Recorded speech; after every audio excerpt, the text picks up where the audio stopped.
আসসালামু আলাইকুম। আশা করি তোমরা সবাই ভালো আছো। আলহামদুলিল্লাহ আমিও ভালো আছি। আজকে আমি তোমাদের সাথে শেয়ার করব একদমই সহজ পদ্ধতিতে টমেটোর সস বানিয়ে কিভাবে বছর বড়া সংরক্ষণ করে রাখা যায়।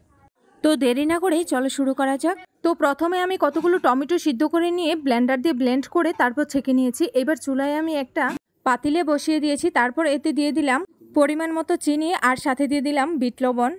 এই টমেটোর সসটা বানানোর সময় চুলার আঁচটা মিডিয়াম আঁচে রাখতে হবে। এভাবে খানিকক্ষণ জাল করে নেওয়ার পর এখানে আমি কতটুকু কর্নফ্লাওয়ার বাটিতে আগে থেকেই মিশিয়ে নিয়েছি। এইবার কর্নফ্লাওয়ারটা এতে দিয়ে দিলাম। কর্নফ্লাওয়ারটা দেওয়ায় খুব সুন্দর একটা ঘনত্ব আসবে এটাতে।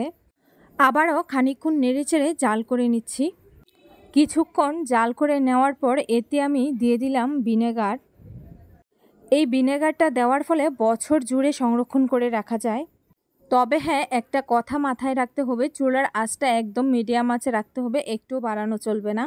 কারণ টমেটোর সসটা যদি লেগে যায় তাহলে এর স্মেলটা অন্যরকম আসবে, একদমই ভালো আসবে না। আর একটু পরপর নেড়ে চেড়ে দিতে হবে। এবার আমি এতে দিয়ে দিলাম স্বাদ মতো লবণ।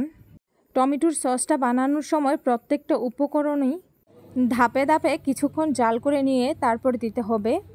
এবার আমি এতে দিয়ে দিচ্ছি পরিমাণ মতো চিলি ফ্লেক্স।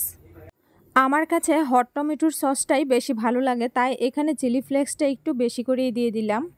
এইভাবে করে আবারও কিছুক্ষণ ধরে জাল করে নিতে হবে। আস্তে আস্তে জাল করে নেওয়ার সাথে সাথে দেখো এর ঘনত্বটা কতটা বেড়ে যাচ্ছে। একটু ধৈর্য সহকারে টমেটোর সসটা বানালে বছর জুড়ে সংরক্ষণ করে রাখতে পারবে। এবার এতে আমি দিয়ে দিচ্ছি তেঁতুলের টক। তেঁতুলের টকটা দেওয়ায় একটু ঝালটক মিষ্টি হবে, খুব সুন্দর একটা। এই পর্যায়ে টমেটোর সসটা প্রায় হয়ে এসেছে। এই পর্যায়ে দেখো টমেটোর সসটা একদমই পারফেক্টভাবে ঘনত্বটা এসেছে।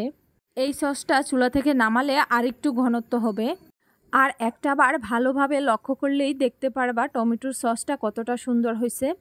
আর এর কালারটা তো তোমরা নিজেই দেখতে পাচ্ছ, একদমই পিওর টমেটোর রং, কোনো প্রকার কালার ইউজ করি নাই এতে।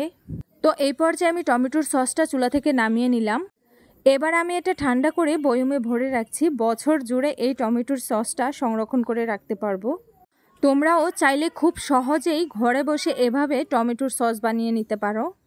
আমার ঘরে এমনিতেই টমেটোর সসটা একটু বেশি লাগে, তাই আমি বেশিরভাগই বাড়িতে বানিয়ে রাখি। আর যে কোনো খাবারই বাজারের কেনার থেকে বাড়িতে বানানোটা বেশি ভালো হয়।